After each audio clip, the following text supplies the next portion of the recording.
নমস্কার, আমি সঙ্গমিত্রা। আমার এই সহজ রান্না চ্যানেলে আপনাদের সবাইকে স্বাগত। আজ আমি রান্না করছি একদম নতুন স্বাদে ঝিঙে আলু পোস্ত। আপনারা ভাত বা রুটির জন্য খুব সহজে বানিয়ে নিতে পারেন এই ঝিঙে আলু পোস্ত।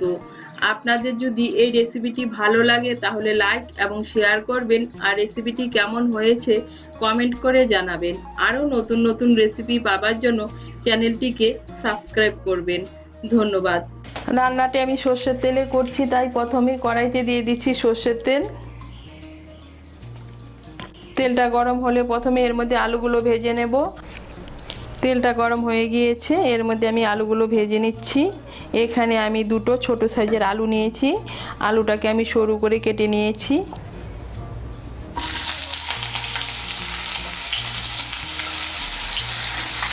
এর মধ্যে দিয়ে দিচ্ছি সামান্য একটু নুন, আর দিয়ে দিচ্ছি সামান্য একটু হলুদের গুঁড়ো। নুন আর হলুদের গুঁড়োটাকে মিশিয়ে নিয়ে আলুটাকে লাল করে ভেজে নেব। এই দেখুন, আলুগুলোকে ভেজে নিয়েছি। এখন আলুগুলোকে তুলে নিচ্ছি। আলু ভাজার পর কড়াইতে যে তেল আছে এই তেলেই রান্নাটা করব। এর মধ্যে আমি দিয়ে দিচ্ছি হাফ ছোটো চামচ কালো জিরে, আর দিয়ে দিচ্ছি একটা কাঁচা লঙ্কা। ফোড়নটা দিয়ে একটু নাড়াচাড়া করে নিয়ে এর মধ্যে দিয়ে দেবো পেঁয়াজ কুচি। এর মধ্যে আমি দিয়ে দিচ্ছি একটা মাঝারি সাইজের পেঁয়াজ কুচি।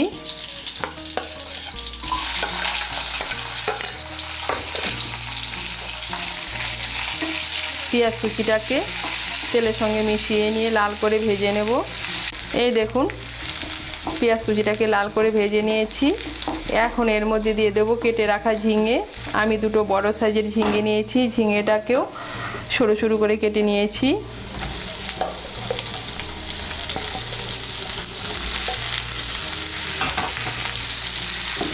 ঝিঙেটাকে মিশিয়ে নেব, তেলের সঙ্গে মিশিয়ে নিয়ে ঝিঙেটাকে একটু ভেজে নেব।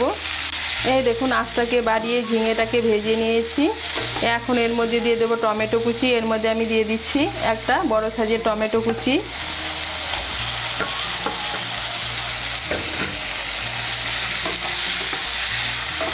দিয়ে দেবো হলুদের গুঁড়ো। এর মধ্যে দিয়ে দিচ্ছি হাফ ছোটো চামচ হলুদের গুঁড়ো। দিয়ে দিচ্ছি হাফ ছোটো চামচ লঙ্কার গুঁড়ো। লঙ্কার গুঁড়োটা অপশনাল, আপনারা যদি পছন্দ না করেন না দিলেও চলবে।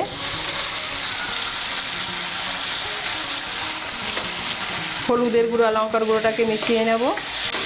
দিয়ে দেবো ভেজে রাখা আলু।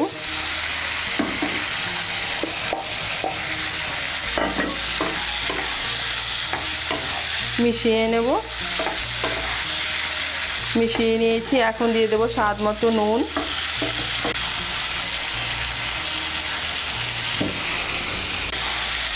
নুনটাকে মিশিয়ে নেব। মিশিয়ে নিয়েছি। এখন এর মধ্যে দিয়ে দেবো পোস্ত বাটা। এর মধ্যে আমি দিয়ে দিচ্ছি এক বড় চামচ পোস্ত। এর সঙ্গে আমি দুটো কাঁচা লঙ্কা বেটে নিয়েছি।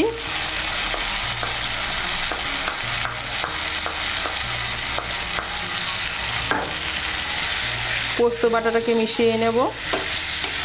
দিয়ে দেব সামান্য একটু চিনি। চিনিটা অপশনাল, আপনারা যদি পছন্দ না করেন না দিলেও চলবে। মিশিয়ে নেব। চিনিটাকেও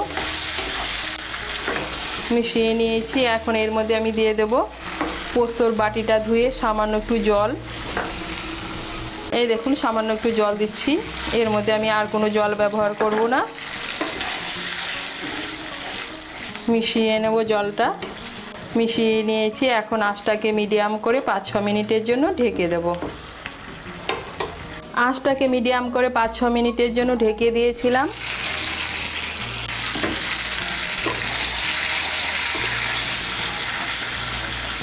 এই দেখুন, জলটাও প্রায় শুকিয়ে গিয়েছে আর আলুগুলোও সেদ্ধ হয়ে গিয়েছে।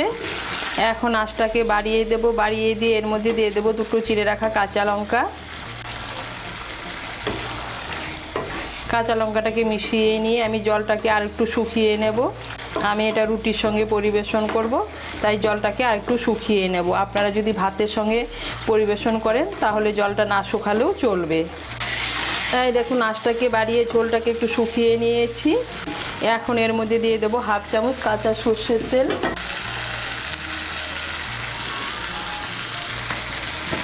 তেলটাকে মিশিয়ে নেব। মিশিয়ে নিলেই তৈরি ঝিঙে আলু পোস্ত।